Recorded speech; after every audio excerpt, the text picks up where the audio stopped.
Hello guys, आप सबका स्वागत है हमारे YouTube channel nursing education hub पे। आज हम कुछ इमेज बेस्ड क्वेश्चंस पढ़ेंगे जो कि हर एग्ज़ाम में KGMU, GMCS, SGP, JEE, नॉर्सेट, RRB, ESIC हर तरह के एग्ज़ाम में इम्पोर्टेंट रहते हैं और बार बार पूछे जाते हैं। तो चलिए शुरू करते हैं। पहला क्वेश्चन है आइडेंटिफाई द इमेज। ये दी हुई इमेज आपको आइडेंटिफाई करना है। पहला ET tube, orotracheal airway, William airway और चौथा है गुडल एयरवे। ये एक तरह का ओरोफेरेंजियल एयरवे है, ठीक है। तो इसमें सही आंसर है Goodell airway. D answer right है, यहाँ दे रखा है, ठीक है। ये क्या होता है देखते हैं। गुडल एयरवे की इमेज ऐसी होती है, ये याद रखना आपसे, ठीक है। गुडल एयरवे ये मेंटेन करता है airway through the oral cavity and pharynx. Oral cavity और फेरिंग्स पे एयरवे मेंटेन करता है, मतलब ओरोफेरेंजियल एयरवे भी इसे कहते हैं, Guedel airway. Automatic correct design है। Atraumatic soft round edge है जिससे कि ट्रॉमा नहीं होगा। रेसिस्ट कोलैप्स है, कोलैप्स नहीं होने देगा पेशेंट को। Smooth inner and outer surface है। White block provides access for suction catheter. Suction catheter को एक्सेस प्रदान करने के लिए इसमें वाइट ब्लॉक रहता है, जो कि ये देख लो अंदर दिख रहा है ये, ठीक है। Flexible to ensure dental protection, ये वाइट ब्लॉक होता है, ठीक है। और ये आगे पूरा फ्लेक्सिबल होता है जो कि डेंटल प्रोटेक्शन देता है, इससे कि कड़ा नहीं होता है, इससे दांत में चोट नहीं पहुंचेगी, दांत टूटेंगे नहीं, ठीक है। Sterile and clean pack bulk packaging colour coded, ठीक है। ये स्टेराइल आता है, पैकेजिंग ऑलरेडी पैकेजिंग होता है कंपनी से, और इसमें अलग अलग तरह की कलर कोडिंग होती है। कलर कोडिंग क्या क्या होती है, कौन सी कलर कोड किस में यूज होता है, नंबर वाइज हम पढ़ते हैं, ठीक है।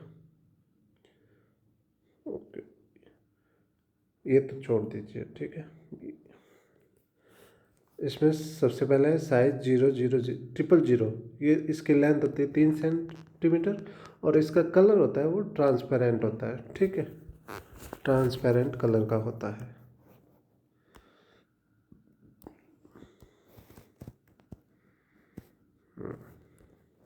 ठीक है। दूसरा है 00। 00 होता है 4 सेंटीमीटर का, जो कि लाइट ग्रीन कलर का होता है, लाइट ग्रीन, ठीक है। चौथा होता है 0 नंबर। 0 नंबर होता है 5 सेंटीमीटर का, जो ब्लू होता है। नेक्स्ट है 1 नंबर, जो कि होता है 6 सेंटीमीटर, ब्लैक होता है। 2 नंबर होता है 7 सेंटीमीटर, वाइट का होता है। 3 नंबर 8 सेंटीमीटर, ग्रीन होता है। 4 9 सेंटीमीटर का होता है, येलो कलर का होता है, ठीक है। इस तरह का आप लोगों को याद रखना है। 5 और 6 भी होता है, 10 11 सेंटीमीटर, रेड और ऑरेंज। ये आपने कलर कोडिंग याद रखनी है। और इसमें मोस्ट कॉमन जो अभी है वो मैं बता देता हूँ, क्या क्वेश्चन पूछ सकते हैं। 3 नंबर और 4 नंबर, जो कि एडल्ट में यूज होता है, ठीक है। 3 नंबर और 4 नंबर, ये दोनों होते हैं जो एडल्ट में यूज होते हैं। स्पेसिफिक पूछे तो 3 नंबर होता है फीमेल में और 4 नंबर होता है मेल में, मोस्ट कॉमन, ठीक है। और प्री टर्म में है वो ये होता है 000, प्री टर्म में। टर्म में 00 या 1, इन्फेंट में 0 या 1 साइज का, ब्लू कलर और ब्लैक कलर, ओके। ये अपने को याद रखना है। इसमें मोस्ट कॉमन है 3 और 4, ये याद रखना, जो कि दोनों एडल्ट में यूज होते हैं। चलिए नेक्स्ट देखते हैं। ये दे रखा है intubation oral airway to facilitate fibre optical oral intubation, prevent biting होता है, clamping, tongue control, aid access to hypopharynx, maintain middle approach. Hypopharynx को अप्रोच करने के लिए होते हैं। ये कौन कौन से टाइप के होते हैं ये देखते हैं, ठीक है। ये एक सबसे नया है, ये आपने कहीं नहीं देखा होगा, वो देख ले। Ovassapian airway 9.0 mm maximum ETT size का होता है, इसमें आ सकते हैं। एंडोट्रैकियल ट्यूब डालने के लिए ये यूज कर सकते हैं। removed without disconnecting ETT connector, distal half open posteriorly, wide in lingual surface, highest risk of cup damage। इसमें ये देखो एक तरफ से पूरा खुला होता है जिससे कि ईटी ट्यूब निकाले बिना इसको हम निकाल सकते हैं। ओके, तो इसमें कप डैमेज होने की हाईएस्ट रिस्क होती है क्योंकि ये जैसे इस पे दबाव बढ़ेगा तो ये यहाँ से एक तरफ से ओपन है तो ये एकदम पिचक जाएगा जिससे कि कप डैमेज होने के चांसेस बहुत ज़्यादा है। दूसरा है विलियम्स एयरवे। ठीक है, ये होता है विलियम्स एयरवे। ये देख लो, इसमें ये ऐसा बीच में गैप रहता है, ये देखो यहाँ पे। ठीक है, ऊपर देख लीजिए ऐसा गैप रहता है, ये विलियम्स एयरवे है। ठीक है, 8 mm और 8.5 mm मैक्सिमम ईटीटी साइज के लिए यूज करते हैं। Two size available, distal half open to lingual surface and most remove ETT connector, must remove ETT connector होता है। ठीक है, ये डिस्टल हाफ है, ये डिस्टल हाफ है जो कि लिंगुअल सरफेस की तरफ से ओपन रहता है नीचे की तरफ, लिंगुअल सरफेस। ये है बर्मन एयरवे तीसरा। ठीक है, जिसमें ये बाहर की तरफ से गैप रहता है, बाहर गैप रहता है। जैसे ये देख लो, मैं यहाँ बना के बता देता हूँ। ठीक है, ये रहता है, इसमें मिडिल में ये रहता है और इधर बाहर बीच में गैप रहता है और बीच में से ये सॉलिड रहता है और साइड दोनों तरफ खाली रहती है जिससे कि यहाँ से सक्शन हम कर सकते हैं। ऐसा होता है Berman airway. Up to 9 mm maximum ET size के लिए यूज करते हैं। Sizing affects cord visualisation, hinge to break way from ET closed throughout length, पूरी लेंथ में ये क्लोज रहता है। ठीक है, साइड में दोनों तरफ से ओपन रहता है, ये देखिए ऐसे, बीच में से सॉलिड, साइड में से ओपन। ये देखो, ये विलियम्स एयरवे देख लो, चारों तरफ से वैसे सॉलिड है तो ये बीच में, इसमें बीच में से सॉलिड होता है, साइड में से ये ओपन रहता है।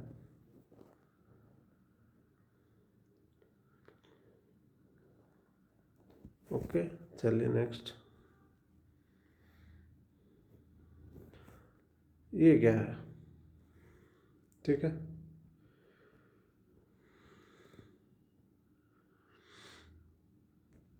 बताइए। ये फोटोग्राफ किस चीज़ का है?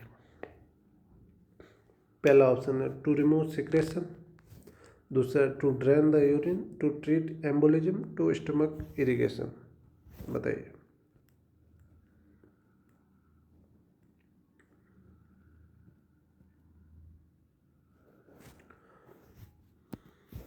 नहीं पता? ये है टू ट्रीट एम्बोलिज्म, एम्बोलिज्म को ट्रीट करने में यूज होता है। ओके,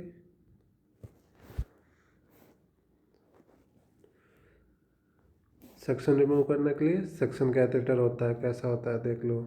ये एम्बोलिज्म ट्रीट करने के लिए होता है। ठीक है, ये डालते हैं आर्टरी या वैन में, जो भी हो, जहाँ एम्बुलेंस हो, पूरी लेंथ तक जाएगा। उसके बाद जैसे ये एम्बुलेंस बना यहाँ तक जाएगा, आर्टरी या वैन में ये पूरा जाएगा, एम्बुलेंस के आगे जाएगा। फिर यहाँ पे इसका ये बैलून होता है, वो फुला देंगे, एयर इंसर्ट करेंगे पीछे से। ठीक है, तो ये फूल जाएगा और फिर इसको वापस खींच लेंगे। तो इस कैथेटर के साथ साथ ये एम्बुलेंस जो यहाँ था वो इसके साथ साथ बैकवर्ड वापस आ जाएगा। ठीक है, यूरिन ड्रेन के लिए यूरिन कैथेटर होता है। स्टमक इरिगेशन के लिए संगस्टन ब्लैकमोर जैसी ट्यूब होती है जो कि इसोफेजियल ब्लीडिंग, वेरिसोज कोज में भी यूज होती है ब्लीडिंग रोकने के लिए। ठीक है, नेक्स्ट ये है, ये इमेज। ठीक है, देख लीजिए अच्छी तरह तरीके से। हाँ, ये है कोलोस्टोमी बैग। ठीक है, ये है कोलोस्टोमी बैग, सही पहचाना। यूरो बैग कैसा होता है पता है? एम्बू बैग गोल गोल ऐसा, एयरवे में यूज होता है। वेस्ट बैग नहीं। ओके, ठीक है। कोलोस्टोमी बैग, कोलोस्टोमी का कलर कैसा रहता है, ये मोस्ट इम्पोर्टेंट है। Bright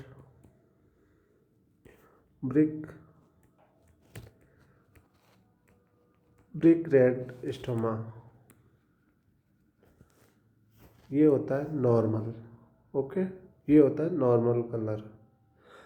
bright brick red colour का स्टोमा है तो वो नॉर्मल होता है, उसमें हमें कुछ भी नहीं करना होता, जैसा कि यहाँ दिख रहा है इस इमेज में। ठीक है, जैसा कि इस इमेज में दिख रहा है।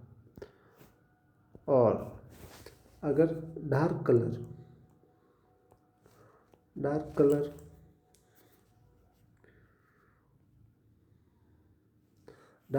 का स्टोमा है तो वो है अबनॉर्मल,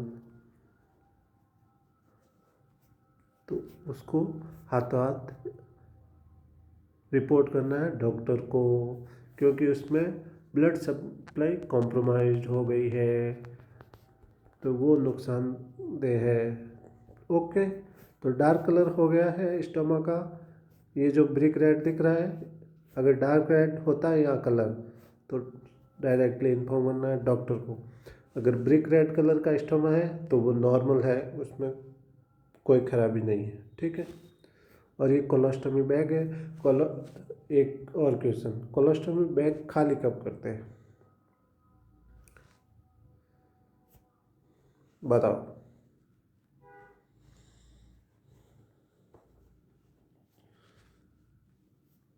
कोलोस्टोमी बैग खाली करते हैं जब ये 1/3 फुल हो जाता है। फुल हो जाए तो इसको खाली कर देते हैं, एम्प्टी करना होता है। ठीक है,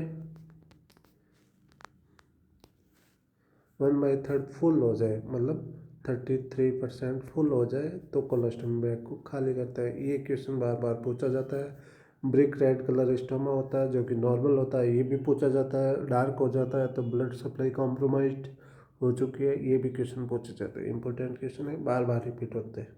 ओके, नेक्स्ट चलते हैं। ये इमेज, आइडेंटिफाई द इमेज क्या है। फिटोस्कोप, लैरिंगोस्कोप, ऑटोस्कोप, फाइब्रोस्कोप, बताओ।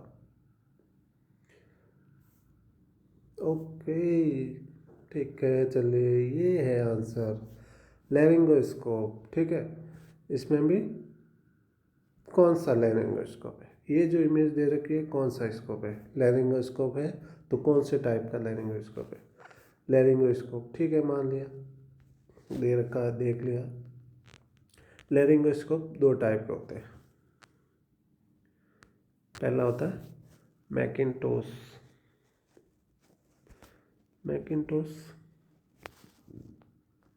दूसरा होता है मिलर। ओके, मैकिन्टोश और मिलर, मैकिन्टोश और मिलर में क्या फ़र्क है, बताओ।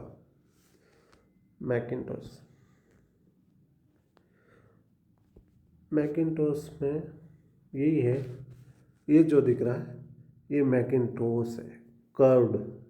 यहाँ मैकिन्टोश में सी आ रहा है तो इससे याद रखो, सी से कर्व्ड, मैकिन्टोश सी, कर्व्ड। ठीक है, ये कर्व्ड है, मैकिन्टोश में कर्व्ड रहता है। ठीक है, मैकिन्टोश कर्व्ड होता है। दूसरा ये ऐसा है, ऐसा रहता है कर्व्ड। ठीक है, और ये एडल्ट में यूज होता है, मोस्ट कॉमन एडल्ट में यूज होता है। ओके, दूसरा है मिलर,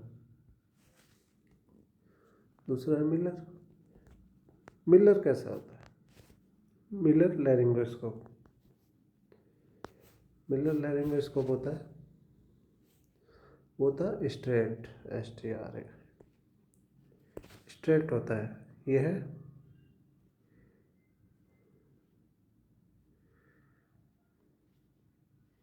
ऐसा होता है मिलर। ठीक है, या लाइट वगैरह जो भी होते हैं, ये हुक, ये ऐसे जो भी होता है। ठीक है, ये जो कर्व्ड है मिलर रहता है वो होता है एकदम स्ट्रेट। ये मिलर ऐसा रहेगा, ये है मिलर और ये है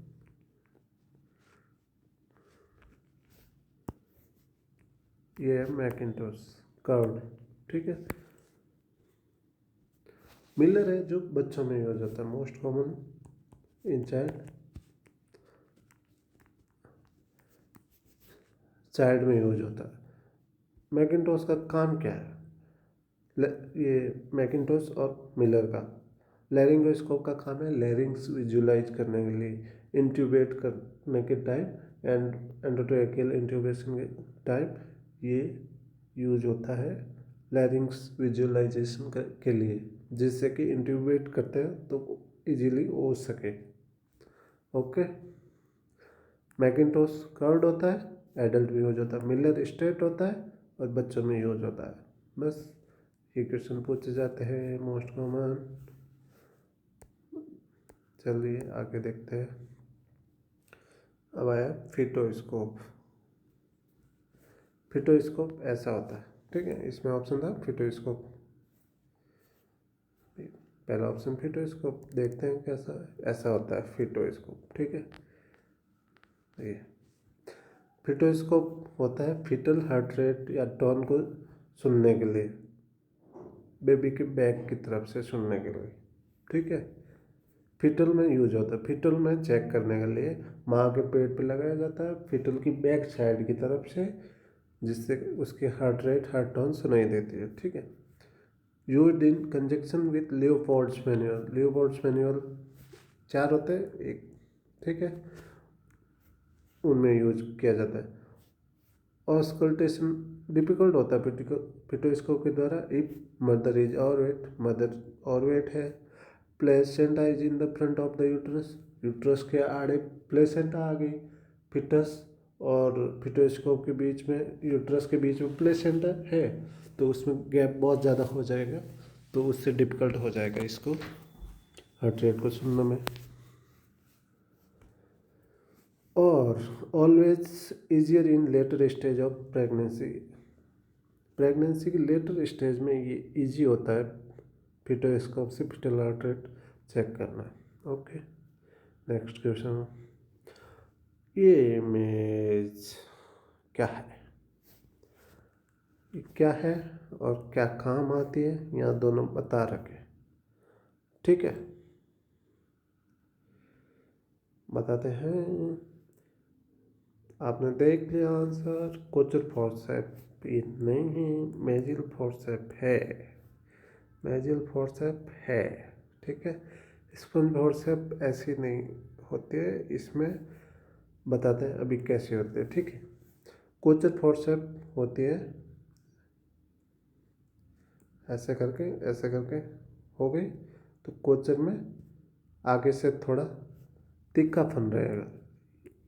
ये कोई फोर्सेप खुली है तो इसमें ऐसे खांच करके रहेगी, तो वो कोचर टाइप रहती है। ठीक है, इसमें ऐसे तीखापन रहेगा थोड़ा, जो कि आपस में मिलते हैं, वो होगा कोचर।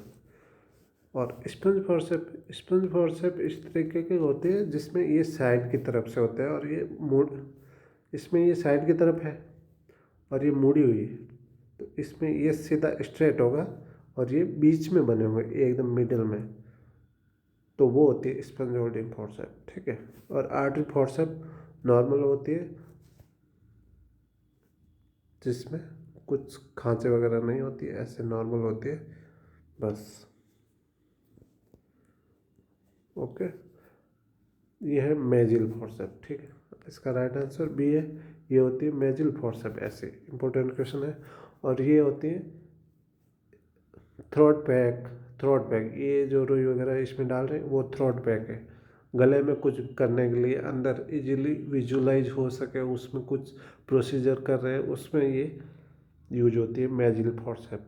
ठीक है, और फेरिंग्स में ऐसे मेजिल फोर्सेप यूज होती है। इंट्यूबेशन के टाइम भी ये देखो एंडोट्रैकियल इंट्यूबेशन हो रहा है, इसमें डालने के लिए भी ये मेजिल फोर्सेप यूज होती है।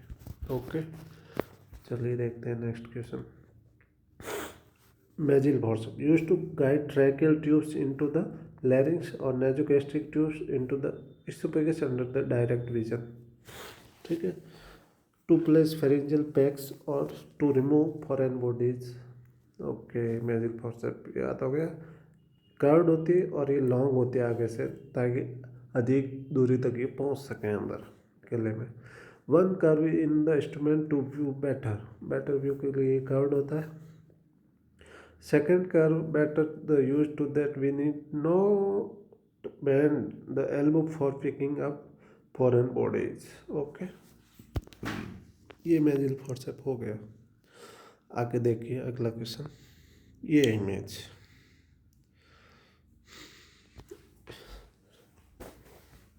ये इमेज है ईटी ट्यूब की। ओके, ये हो गया ईटी ट्यूब।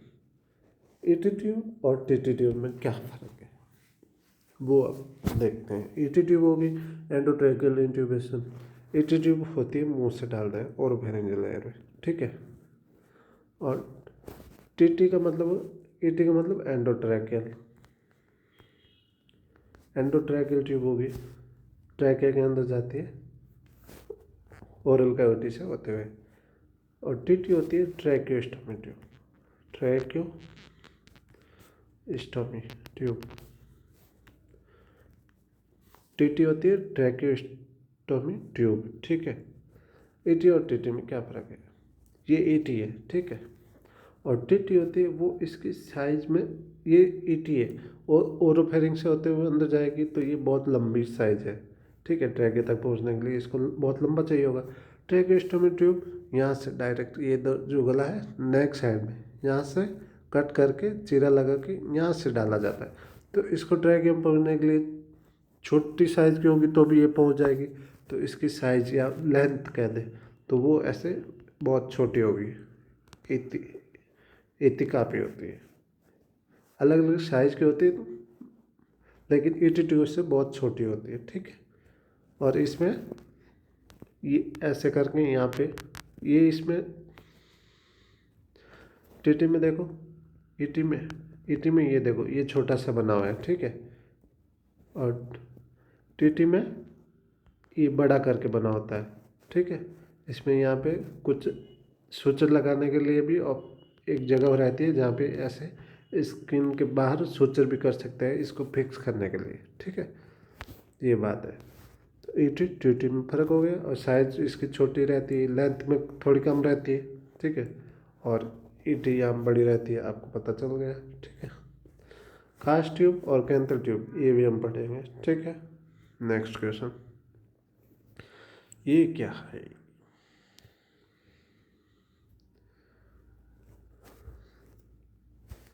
ओके। ईटी हो गया, टीटी हो गया, ये है एलएमए। एलएमए क्या होता है, लैरिंजियल मास्क एयरवे।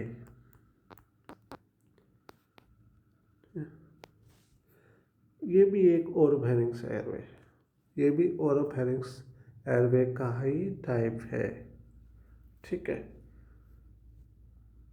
इसको इन्फ्लेट करने की शायद ज़रूरत नहीं रहती है, ऑटोमेटिक इन्फ्लेट होता है। इसको इन्फ्लेट करने की ज़रूरत रहती है, लेकिन आई जेल होता है इसका न्यू वर्जन है, लेटेस्ट वर्जन जो कि आई जेल है, वो अपने आप सेट हो जाता है अंदर जाके ग्लोटिस पे, तो उसको इन्फ्लेट करने की ज़रूरत नहीं रहती है। इसको इन्फ्लेट करने की ज़रूरत रहती है, इसके लिए ये दे रखा है पोर्ट भी, ठीक है। और इसको डालने के बाद ये अपने आप, इसका जो ये ऐसा मुंह है या जो भी क्या बोलते हैं इसको, आकृति, आकार, इसका जो आकार है ये ऑटोमेटिकली वहाँ जाके चिपक जाता है और ग्लोटिस के ऊपर फिक्स हो जाता है। ये एडवांस एयरवे है, ठीक है। तो ये लैरिंजियल मास्क एयरवे, ठीक है। याद रखना, क्वेश्चन पूछे जाते हैं। Next question, identify the procedure. ये प्रोसीजर क्या है, इसमें क्या दे रखा है, फ्रेश डायलिसिस सॉल्यूशन है, क्लैंप है, डिस्पोजेबल ट्यूबिंग है, ड्रेन बैग है, ट्रांसफर सेट है। ठीक है, तो ये है क्या कर रहा है, ये डायलिसिस सॉल्यूशन है, यहाँ से होते हुए ये जाता है पेट के अंदर। पेट के अंदर मतलब पेरिटोनियम में, ये पेरिटोनियम के अंदर जाता है और यहाँ से ये जो भी कूड़ा कचरा होता है वो बाहर आता है छन के। ठीक है, डायलिसिस के बाद जो भी वेस्ट होता है वो इससे छन के ड्रेन बैग में इकट्ठा हो जाता है। ठीक है, तो ये है पेरिटोनियल डायलिसिस। ठीक है, पेरिटोनियल डायलिसिस। बॉल इरिगेशन ऐसे नहीं होता है, ब्लैडर इरिगेशन ऐसे नहीं होता है, एनिमा एडमिनिस्ट्रेशन ऐसे नहीं होता है। ठीक है, यहाँ से आंसर है पेरिटोनियल डायलिसिस। इंडिकेशन देख लेते हैं, हेमोडायलिसिस और पेरिटोनियल डायलिसिस, इसके इंडिकेशन देख लेते हैं। Haemodialysis, fluid overload not responding to diuretics, diuretics दे रहे हैं और वो काम नहीं कर रही है, जिससे कि फ्लूइड ओवरलोड हो गया बॉडी में, तो उसके टाइम हेमोडायलिसिस करते हैं। यूरिमिक कन्वर्जन हो गया, यूरिक एसिड बढ़ गया बॉडी में, उसके बाद कन्वर्जन आ गया, तो इसमें भी हेमोडायलिसिस करते हैं। नेक्स्ट है परसिस्टेंट डिस्पनिया, वॉमिटिंग, रेस्टलेसनेस, जो भी वेस्ट प्रोडक्ट है, अमोनिया वेस्ट प्रोडक्ट बॉडी में बढ़ गए हैं, तो उसमें हेमोडायलिसिस की, उसकी वजह से जो भी सिम्टम आ रहे हैं उनको दूर करने के लिए हेमोडायलिसिस की ज़रूरत रहती है। और अगर sign of pericarditis, pericardial effusion के होते हैं तो भी इसमें हेमोडायलिसिस की ज़रूरत होती है।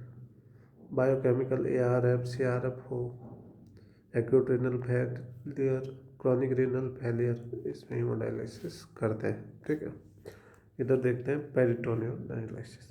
सेम एज हेमोडायलिसिस होता है।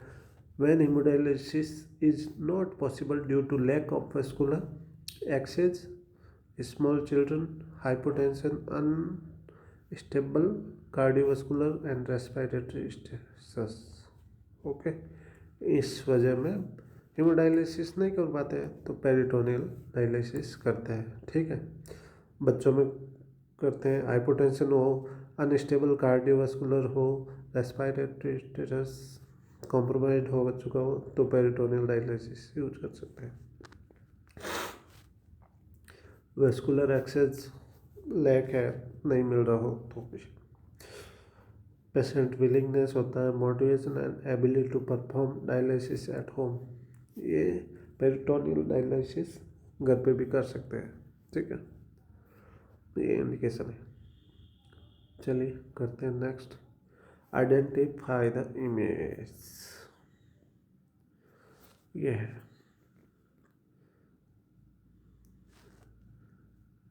क्या है इमेज, क्या शो हो रहा है, ये देखो, सिर को ऐसे नीचे की तरफ धकेल रहे हैं और चिन को ये ऊपर कर रहे हैं, चिन को ऊपर कर रहे हैं। ठीक है, तो समझ आ गया हो गया। Head tilt, head tilt, chin lift, head tilt, chin lift, head tilt, chin lift. Okay, head tilt, chin lift manure है एयरवे ओपन करने के लिए इमरजेंसी में। अगर पेशेंट रेस्पॉन्स नहीं कर रहा या लगता है कि पेशेंट को रेस्पिरेटरी प्रॉब्लम हो रही है, सांस लेने में प्रॉब्लम आ रही है, समस्या आ रही है, तो उसमें head tilt chin lift manure करते हैं इमरजेंसी में। ठीक है, चेक रेस्पॉन्स, ये तो इमरजेंसी में करना ही है इससे पहले। उसके बाद jaw thrust manure, jaw thrust manure में C और E पोजीशन करके काम आता है। ठीक है, अगर स्पाइन इंजरी सस्पेक्ट है तो उसमें जॉ थ्रस्ट मैन्योर करते हैं। समझ गए? हेड टिल्ट और चिन लिफ्ट मैन्योर नॉर्मली हम करते हैं इमरजेंसी में, लेकिन आपको देखते ही लग रहा है इसमें स्पाइन इंजरी हो सकती है, तो उसको हेड टिल्ट चिन लिफ्ट नहीं करना, उसमें करना है जॉ थ्रस्ट मैन्योर। ठीक है, हेमलिच मैन्योर, हेमलिच मैन्योर में होता है एयरवे ऑब्स्ट्रक्शन है, कोई भी चीज़ निगल ली गई है जो कि एयरवे में जाके फंस गई है, ट्रैकिया वगैरह में जो भी हो फंस गई हो, तो उसमें हेमलिच मैन्योर करते हैं। उसमें क्या होता है प्रोसीजर, जो भी करने वाला होता है वो पेशेंट के पीछे खड़ा होता है और उसको अपने हाथ पेशेंट के दोनों तरफ से आगे लाते हुए पेट को पकड़ता है और जोर से पेट को अंदर की तरफ खींचता है, अपने हाथ को अपनी ओर खींचता है, जिससे पेशेंट के पेट पे प्रेशर पड़ेगा और जो भी एयरवे ऑब्स्ट्रक्शन होगा जिस चीज़ की वजह से वो चीज़ उस अंदर प्रेशर क्रिएट होने के कारण वो बाहर आ जाएगी उस प्रेशर के साथ। ठीक है, इसे ही बोलते हैं हेमलिच मैन्योर। नेक्स्ट क्वेश्चन देखते हैं। ये रहा head tilt chin lift. Head tilt stretch anterior neck muscle, lift tongue away from posterior pharyngeal wall and epiglottis away from laryngeal inlet। ठीक है, chin lift stretch structures more and pulls mandible and tongue forward। If neck injury is suspected, do not tilt the head unless jaw thrust fails।